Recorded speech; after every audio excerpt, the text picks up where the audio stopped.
हमें वरना नहीं आता, हमारी तबाही का सिर्फ कारण है इतना, हमें कहना तो आता है लेकिन करना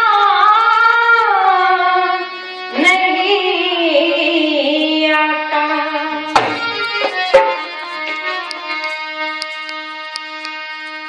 आदर व सम्मान के योग्य सम्मुख उपस्थित हुए समस्त भद्र पुरुषों, बहुत सुंदर जिन्होंने वेद की ऋचाओं से आपके बीच में यज्ञ को संपन्न किया, श्रद्धेय आचार्य जी, यज्ञवेदी पर उपस्थित हमारे चारों मुख्य यजमान दंपति सहित उनका सम्मान करते हैं। जिस परिवार में बहुत सुंदर ये परोपकार की भावना को लेकर के समृद्ध पारायण ने आपके बीच में रखा, श्रद्धेय बलराम आर्य जी, सम्मुख उपस्थित दूर दराज से आए हुए सभी अतिथि महानुभाव, भक्ति शक्ति स्वरूपावंदनीय मातृशक्ति, सम्मुख उपस्थित मेरे नौजवान भाइयों और छोटे छोटे प्यारे बहनों, आइए भजन प्रारंभ करूं उससे पहले अपनी बहनों से और भाइयों से कुछ प्रश्न पूछ लेती हूँ, क्योंकि बहुत सुंदर चर्चा आचार्य जी भी कर रही थी और यज्ञ के विषय में चर्चा कर रही थी। 5 यज्ञों की बात भी आई थी, अगर आपने सुना होगा ध्यान से, तो बीच में व्याख्यान देते वक्त तो 5 यज्ञ की चर्चा कर रही थी। दुनिया के लोगों, मैंने कल भी आपके बीच में यही चिंतन किया था और आज भी जब हम लोगों को देखते हैं तो प्रत्येक व्यक्ति दुखी दिखाई देता है। कल भी मैंने कहा, यहीं से बात को प्रारंभ कर देते हैं। मैंने कहा था कोई तो इसलिए दुखी है कि उसके पास धन नहीं, कोई इसलिए दुखी है कि उसके पास बहुत अधिक धन है, कोई शुगर मिल का मालिक तो है पर चीनी नहीं खा सकता, वो इसलिए दुखी है, किसी के पास मखमल के गड्ढे तो है पर नींद की गोलियां खाकर के भी नींद नहीं आ रही है, वो इसलिए दुखी है, किसी को नींद ईंटें और पत्थरों में आ जाती है पर वो दुखी इसलिए क्योंकि उसके पास मखमल के गड्ढे नहीं है, पर दुखी हर व्यक्ति है। आइए, क्या कोई उपाय नहीं है कि हम इन दुखों से छूट जाएं? छूटना चाहते हैं? आइए, बहुत साधारण सी बात करते हुए चलती हूँ, गांव की भाषा में ही और आपकी भाषा में बात को आगे बढ़ाते हुए चलती हूँ। पहले मुझे ये बताओ कि पहले लोगों के पास धन ज्यादा होता था बहनों या आज है? बताओ, आज है, ठीक है, पर ये बताइए पहले लोग ज्यादा सुखी होते थे कि आज है? पर धन आज ज्यादा और सुखी पहले हुआ करते थे। तब की लोगों की मानसिकता है कि धन से ज्यादा सुख मिलता है, फिर क्यों नहीं मिला? अब ये बताइए पहले लोगों के घर कच्चे होते थे या आज है? पहले होते थे, अब तो होते ही नहीं। पहले रास्ते कच्चे होते थे या आज है? पहले होते थे, पर विचार कीजिए वो सुखी क्यों थे? बोले वो उनके घर तो कच्चे होते थे पर उन घरों में रहने वाले लोग पक्के होते थे। रास्ते तो कच्चे होते थे पर चलने वाले लोग पक्के हुआ करते थे। आज हम दुखी इसलिए हैं क्योंकि बिल्डिंग तो हमारे पास बहुत ऊंची है, लेकिन जो अंदर है हमारे, हम उससे बिल्कुल खोखले हो चुके हैं। आज हम आधा घंटा खड़ा होकर के एक बस स्टैंड पर रिक्शे का इंतजार तो कर सकते हैं, लेकिन उस दूरी को तय करके पैदल उसे तय नहीं कर सकते। क्यों? क्योंकि हमारे पास आज इतनी सामर्थ्य नहीं है इतनी शक्ति हमारे अंदर नहीं रही। आइए चर्चा कर लेते हैं। हमारे बीच में हनुमानगढ़ से हमारे भाई आनंद जी और साथ में और सज्जन आए हैं, हम उनका सम्मान करते हैं। विचार कर लेते हैं। जिज्ञासु को जिज्ञासा हुई और पहुंच गया महर्षि स्वामी दयानंद के पास। जाकर के कहता है, स्वामी जी मुझे सुख चाहिए पर मिलेगा कैसे? अरे मैं तो सुख की चाह में कांवड़ लेने गया पर सुख तो नहीं मिला, शारीरिक दुख मिल गया, मेरे पैर मोटे मोटे हो गए, बुखार चढ़ गया, 1 महीने तक चारपाई से नहीं उठा गया। मैं तो हरिद्वार में गया, यहाँ से इतनी दूर से ट्रेन में सफर करके, लेकिन मेरी पत्नी गंगा में ही नहाते हुए डूब करके मर गई। बोले सुख तो नहीं मिला पर दुख मिल गया। मैं तो सुख की चाह में गया था पर सुख नहीं मिला। तो आइए माताओं बहनों, चलिए सुख ढूंढ लेते हैं, कहाँ मिलेगा? चाहते हो सुख मिल जाए? कल भी बहुत सारे टिप्स मैंने आपके बीच में रखे थे। आइए आज भी यज्ञ के माध्यम से जोड़ते हुए चलते हैं। महर्षि स्वामी दयानंद ने बहुत सुंदर लिखा, कहा है वेद के माध्यम से कवि ने लिखा है, कहा कि अरे अगर सुख चाहते हो तो क्या करो। बहुत सुंदर एक बात कह दी। जब दुनिया के लोगों आज देखा, आज हमारे घरों में सोफा सेट है ना, डिनर सेट है, स्पून सेट है, ग्लास सेट है, चम्मच सेट है, सब कुछ सेट है, पर ये माइंड अपसेट है। हम इसलिए दुखी हो गए हैं। आइए माइंड को सेट कर लेते हैं, चाहे और चीजें सेट हो या ना हो। ऋषि के पास गए तो ऋषि ने बहुत सुंदर एक मंत्र के माध्यम से निकाल करके रखा। बोले सुख चाहिए तो देखो क्या करें। ऋषि दयानंद ने बतलाया 5 यज्ञों का करना, और देव दयानंद ने बतलाया 5 यज्ञों का करना। दीन दुखी निर्बल जनों के कष्ट हमेशा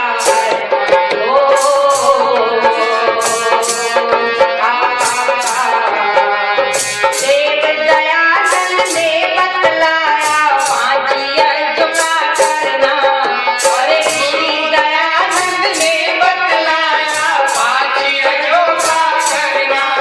हर दीन दुखी निर्बल जनों के कष्ट हमेशा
प्रथम करो सब मिल प्राण। जानती होगी माताएं बहनें ब्रह्म यज्ञ किसको कहते हैं, लेकिन जिज्ञासु को भ्रांति हो गई। बोले स्वामी जी ये ब्रह्म यज्ञ क्या होता है, हमें तो पता ही नहीं, फिर करेंगे कैसे। यहाँ के परिवार तो दोनों समय यज्ञ करते हैं, वो तो जानते होंगे ब्रह्म यज्ञ किसको कहते हैं। पर आइए जब चर्चा करते हैं तो पता चलता है ऋषि ने यदि गूढ़ विषय में चर्चा करे तो काफी समय लगता है, लेकिन साधारण सी जनता के लिए साधारण सी भाषा में ऋषि ने बहुत सरल करते हुए लिखा, बोले कि अरे प्रातः और सायंकाल उस परम पिता परमात्मा की उपासना करना ही ब्रह्म यज्ञ के नाम से जाना जाता है। बोले उसकी उपासना कैसे होगी, क्या दूध में पानी मिला करके चढ़ाने से उपासना हो जाएगी? बोले नहीं, संध्या के मंत्रों का पाठ करते हुए, अंतकरण को पवित्र करते हुए, उससे आत्मा का परमात्मा से मिलन करते हुए, उपासना करते हुए बढ़े, बोले ऐसे उसकी उपासना होगी। लेकिन फिर भ्रांति हो गई, बोले स्वामी जी हमें तो संध्या याद नहीं, फिर हम क्या करें? ऐसे भी तो लोग होते हैं जिनको संध्या याद नहीं। बोले फिर क्या करें? तो स्वामी जी ने और सरल करके कहा कि अरे जब तक आपको संध्या के मंत्र याद नहीं होते तब तक आप दोनों समय बैठ करके गायत्री मंत्र का जाप करें। लेकिन लगा दिया, बोले हाथ पर हाथ रख करके मत बैठ जाना कि केवल गायत्री मंत्र से ही काम चलेगा। अगर नर्सरी में पढ़े रहे तो फिर इंजीनियर नहीं बन सकते। बोले अगली क्लास का भी इंतजाम करना, गायत्री मंत्र का जाप करते करते। और वेदों को श्रुति कहा है, अगर आप पढ़कर के याद नहीं कर सकते तो सुनकर के मंत्रों को याद कीजिए। पहले संध्या के मंत्र और उसके बाद में गायत्री मंत्र का जाप कीजिए। क्यों कहा बहनों? क्योंकि गायत्री मंत्र के अंदर वो वस्तु मांगी गई है जो अगर वो वस्तु सबके पास आ जाएगी तो याद रखना स्वर्ग अपने आप आ जाएगा, सुख अपने आप मिल जाएगा। परमात्मा से प्रार्थना करते हुए मंत्र में कहा, धियो यो नः प्रचोदयात्, परमात्मा मुझे ऐसी बुद्धि दीजिए कि मैं किसी के बारे में भी कभी बुरा न सोच सकूं, समर्पण की भावना मेरे अंदर पनप जाए। बोले ऐसी प्रार्थना समाज में होगी तो सुख तो अपने आप आ जाएगा। पर कहते हैं कई लोग सारा जीवन बर्बाद कर देते हैं पर परमात्मा की भक्ति कभी नहीं करते। कहते हैं एक गांव में एक व्यक्ति था, उसने कभी भी बैठ करके परमात्मा को याद नहीं किया, कभी ओम तक शब्द नहीं निकाला उससे। और जब अंतिम समय आया, चारपाई पर लेटा हुआ है, परेशान हो रहा है। सुना है ना कई बार ऐसे लोगों को कि ऐसी जिंदगी से अच्छा तो ये मर जाए, कहते हुए सुना होगा ना। बस वही हालत उस बूढ़े की थी। उसके पास बेटे थे चारों बेटे आकर सोचते हैं, कहने लगे, अरे पिताजी ने सारा जीवन ऐसे ही बिता दिया, कभी ओम तक मुंह से नहीं निकाला। चलो आज अंतिम समय में पिता से ओम निकलवा लेते हैं, शायद मृत्यु को प्राप्त हो जाए, शायद इस जिंदगी से छुटकारा मिल जाए। बेटे ऐसी धारणा लेकर के बूढ़े के पास गए, जाकर के बोले, पिताजी ओम कहो ओम। बूढ़ा कहता है, बेटा कहा ही नहीं जाता। बेटों ने कहा, पिताजी जैसे आपने कहा है ना कि कहा नहीं जाता, ऐसे ओम बोलो। बूढ़े ने फिर कहा, बेटा बोला ही नहीं जाता। बेटों ने थोड़ी चाल खेली, बोले ऐसे बोल देगा। बोले पिताजी क्या नहीं कहा जाता? कि बूढ़ा कहेगा ओम नहीं कहा जाता, तब ओम निकल जाएगा। बेटों ने कहा, पिताजी क्या कहा नहीं जाता? तो बूढ़ा कहता है, बेटे जो तुम कहलवाना चाहते हो वो नहीं कहा जाता। तो बेटों ने कहा, पिताजी ऐसे नहीं मानेंगे, हमारी बहन है कमला और उसका जो पति है उसका नाम है ओम कुमार, हम उसको बुला करके लाते हैं, कुमार से पहले ओम आएगा और शायद तब ही पिताजी के मुख से ओम निकल जाए, क्योंकि ओम कहलवाना था। अब एक भाई गया और अपनी बहन कमला को और अपने जीजा को मोटरसाइकिल पे बिठा करके लाया, बूढ़े की चारपाई के सामने खड़ा करके कहता है, पिताजी देखो आपसे कौन मिलने आया है। बूढ़े ने आंखें खोली, सामने बेटी खड़ी है। बड़ा खुश हो गया, बोले अरे ये तो मेरी बेटी कमला है। बेटों ने कहा पिताजी कमला के साथ कोई और भी आया है, देखो वो कौन है, आपको नाम याद है, आप भूल गए। बूढ़े ने अपने दामाद की तरफ देख करके कहा, दामाद समझते हो, बटेऊ की तरफ आपकी भाषा में बोल देते हैं। बोले अपने जवाई की तरफ देख करके कहा और कहने लगा बेटों से, बेटे तुम मुझे पागल समझते हो, कहीं मैं भूल गया, अरे ये तो कमला का घर वाला है। तब भी ओम कुमार ने कहा, बोले अगर ऐसे व्यक्ति चाहते हैं हमें सुख मिल जाए, बोले कभी नहीं मिलेगा।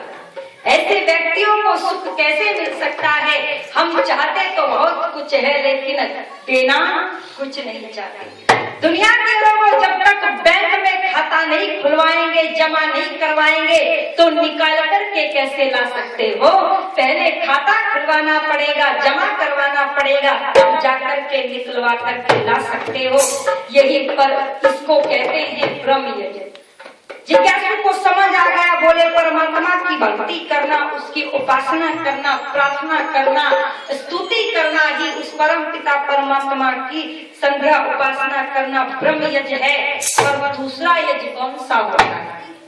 याद रखना, जिस घर में पांचों यज्ञ होंगे, जिस जीवन में पांचों यज्ञ होंगे, उनका घर अपने आप ही स्वर्ग बन जाएगा।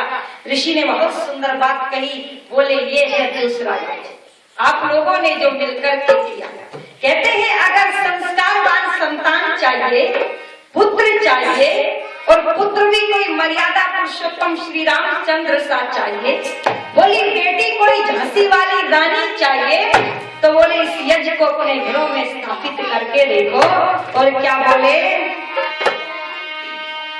अग्निहोत्र तो देवी यज्ञ कहलाता है, चीटी से हाथी तक सुख पहुंचाता है।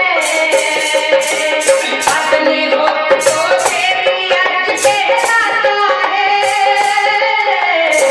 चीटी से हाथी तक सुख पहुंचाता है।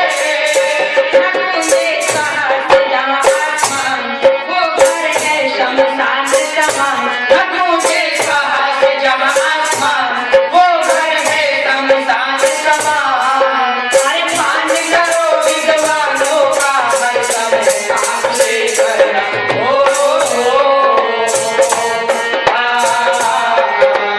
देव दयानंद ने बतलाया पांच यज्ञों का करना। अरे ऋषि दयानंद ने बतलाया पांच यज्ञों का करना। अरे दीन दुखी निर्बल जनों कष्ट हमेशा हरना हो।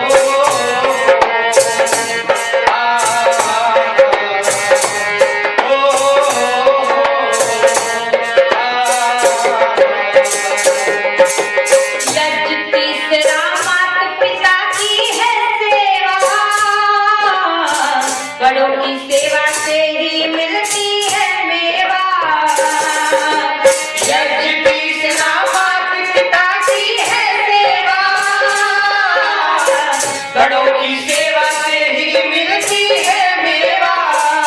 तब सब जीते जी अर्पण, नगर मरने पिशाच तर्पण। कर्द सब जीते जी अर्पण, मगर मरने के शाद तर्पण। अरे भूखे पेट कर मरा पिता, मुश्किल साथ से करना।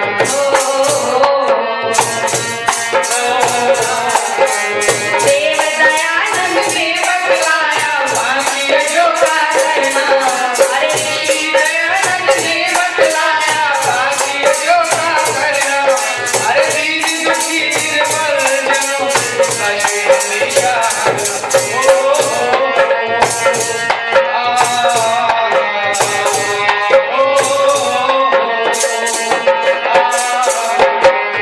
बोले तीसरे नंबर पर बहुत सुंदर कहा पितृ यज्ञ।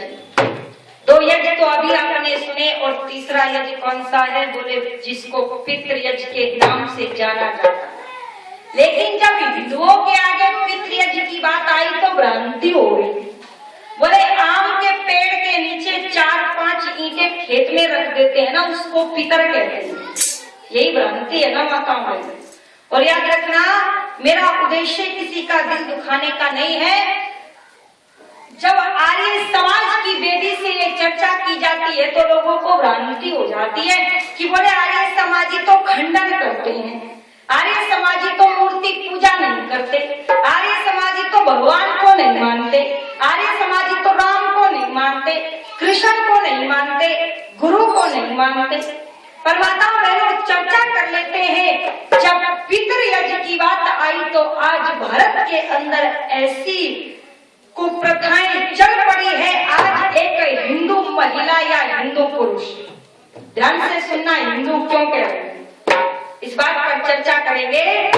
आज एक हिंदू महिला, हिंदू पुरुष 80 किलोमीटर चल करके मुसलमानों के बनाए हुए सैयद पर देसी घी का चूरमा लेकर के जा सकता है, पर 80 साल की बूढ़ी सास घर में बैठी है, उसको एक रोटी नहीं दी जा सकती।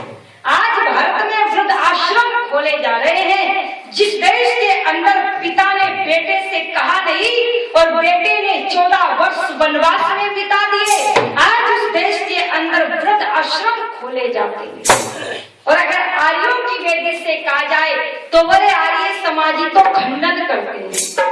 माताओं बहनों, याद रखना, मैं दावे के साथ कहा करती हूँ कि केवल आर्य समाजी ही मूर्ति की पूजा करते हैं, दूसरे लोग पूजा नहीं करते, वो बदनाम करते हैं उनको। वो खैर मैं आगे की सभाओं में चर्चा करूंगी कैसे महापुरुषों की धज्जियां आज हिंदू खुद उड़ा रहे हैं। अरे दूसरों की बात तो बाद में करेंगे, पहले खुद को देख लेते हैं कि हम क्या थे। मैथिली शरणगुप्त भारत भारती में लिख करके बोले, हम क्या थे, क्या हो गए और न जाने क्या होने वाले हैं। अभी आओ विचारे बैठ करके ये समस्याएं। आज भारत के अंदर जो खाता है उसको खिलाया नहीं जाता और जो नहीं खाता उसके मुंह में जबरदस्ती ठूसा जाता है, जो पहनता है उसको पहनाया नहीं जाता और जो नहीं पहनता उस पर लहंगे चुन्नी चढ़ाए जाते हैं। अरे जिसको शादी की आवश्यकता है उसकी शादी नहीं करवाई जाती, वो तो बिना दहेज के आत्महत्या कर लेती है और ये तुलसी के पेड़ों की शादियां कर रही है। और अगर कह दिया जाए तो बोले आर्य समाजी तो खंडन करते हैं। और याद रखना, परमात्मा की कभी भी पूजा नहीं होती बहनों, परमात्मा की उपासना हुआ करती है। क्योंकि पूजा के अर्थ को समझा तो पता चले, पूजा उसको कहते हैं किसी व्यक्ति को किसी वस्तु की आवश्यकता हो, उसे वह प्राप्त हो जाए, उसको पूजा कहते हैं। बताओ, परमात्मा को किसी वस्तु की आवश्यकता है? परमात्मा को आपकी रोटी की आवश्यकता है जो सबको खिला रहा है, लेकिन ये हिंदू उसे खिलाता है। आज मैंने देखा, यहाँ का मुझे नहीं पता क्योंकि अभी ज्यादा मैं आपके बीच में नहीं आई हूँ, तुलसी के पेड़ों की शादियां होती है, यहाँ भी होती है ना, शालीग्राम के होती है ना, पत्थर की और तुलसी की शादी होती है और बैंड बाजा भी करवाया जाता है और खाना भी खिलाया जाता है। और याद रखना मेरी बहनों, मेरे भाइयों, अगर तुलसी के उस वृक्ष की पूजा ना की जाए, तुलसी के पौधे की शादी ना की जाए, तो बताइए कौन सी हानि हो जाएगी, कौन सा महाराणा प्रताप पैदा होने से रह जाएगा। मैं आपसे पूछना चाहती हूँ, करना चाहते हो ना पूजा? अरे वही बैंड भी हो जाए, वही खाना भी हो जाए, पर तुलसी के पौधे को हटा करके किसी गरीब की बेटी की शादी कर दो, बोले ये हो जाएगी असली पूजा। आर्य समाज कहता है असली पूजा करो, पर दुर्भाग्य की बात है पितृयज्ञ के नाम पर हरिद्वार में जाकर के पिंडदान होते हैं, पर जो असली देवी देवता है वो भूखे मरते हैं। उन्हें तो गुड़ की दली नसीब नहीं हुई और मरने के बाद में रसगुल्लों की दावत चल रही है। बोले तेरी माँ मरी है, माँ, यानी कि जल्दी पीछा छुट गया, नहीं तो पता नहीं कब तक खून पीती है ना, इसलिए रसगुल्ले खिलाए जा रहे हैं लोगों को। आज पीपल की वृक्ष की जड़ों में रसगुल्ले चढ़ाए जाते हैं। बताइए बुद्धिमानी की बात है या बेवकूफी की बात है? पीपल को रसगुल्लों की आवश्यकता है? बोलो एक बार। अगर रसगुल्ले नहीं मिलेंगे तो क्या हानि हो जाएगी?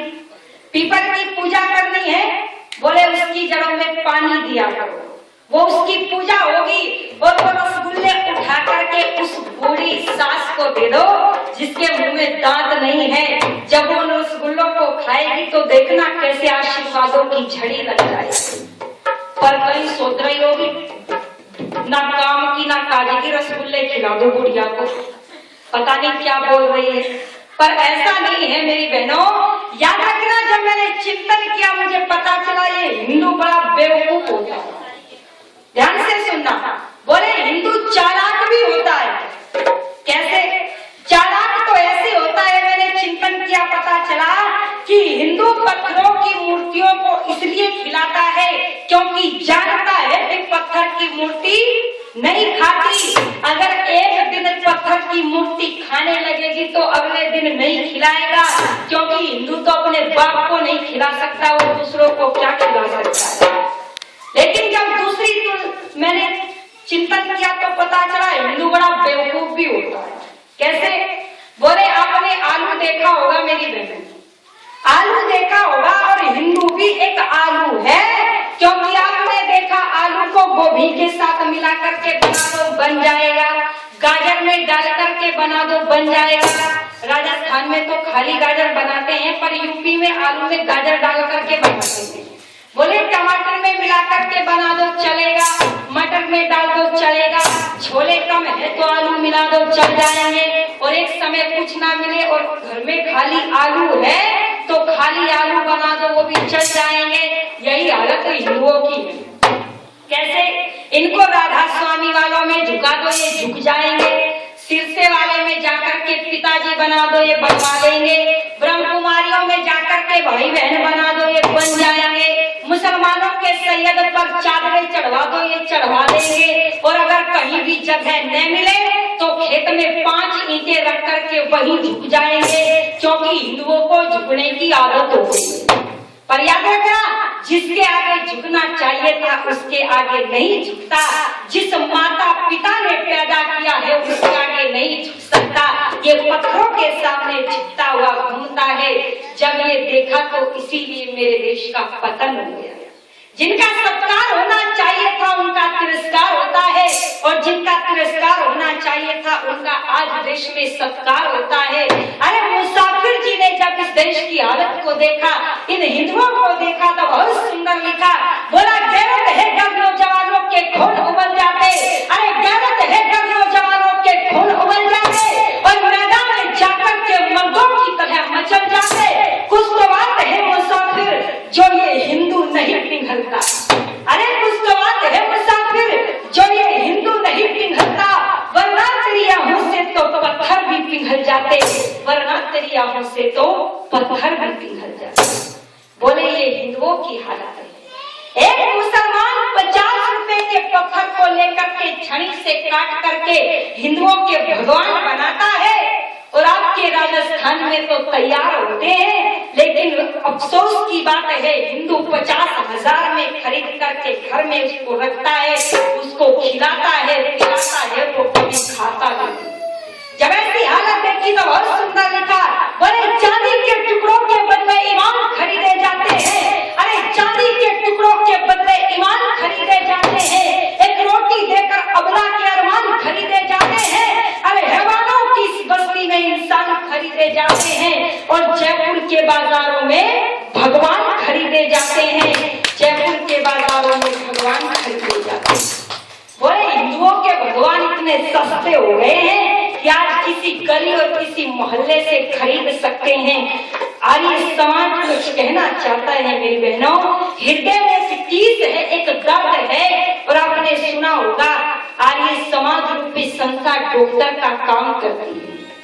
जब डॉक्टर ऑपरेशन करता है दर्द तो जरूर होता है, लेकिन जब सक्सेसफुल हो जाता है ना, फिर वही डॉक्टर भगवान दिखाई देता है। यही काम आर्य समाज करता है। चोट तो जरूर होती है, लोगों को कहते हैं आर्य समाज तो खंडन करता है, पर आइए चर्चा कर लेते हैं, जब समझ में आ जाएगा फिर पता चलेगा हम कितनी बड़ी भूल में बैठे थे। अरे हम कहाँ थे और कहाँ गिरने के लिए तैयार खड़े थे। आइए जिज्ञासु ने फिर प्रश्न किया, बोले फिर कौन सी मूर्ति की पूजा करें? करनी है ना मूर्ति की पूजा।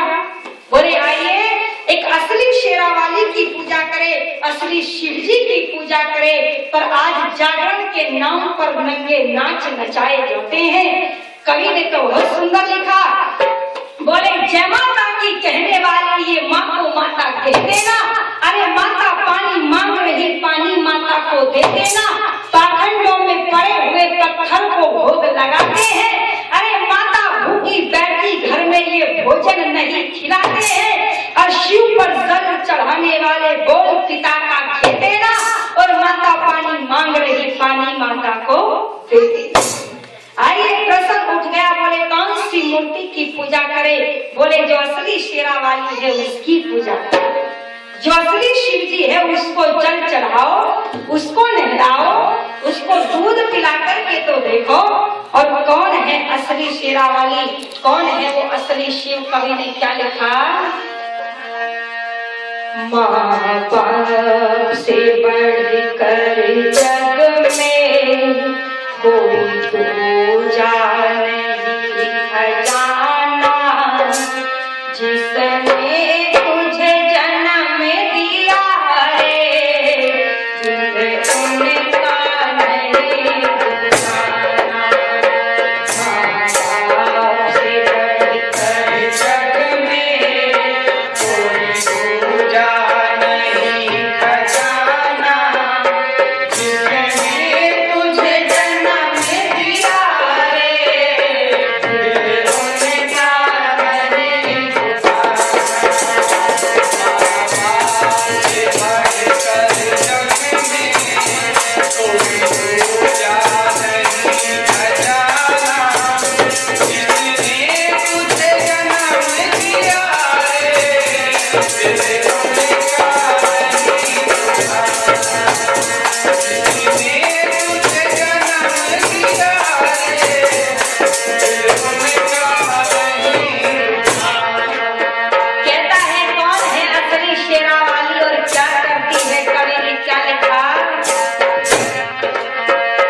पहले तो पाले तुझको 9 महीने पेट में ढोया, सीने का खून पिलाया, तू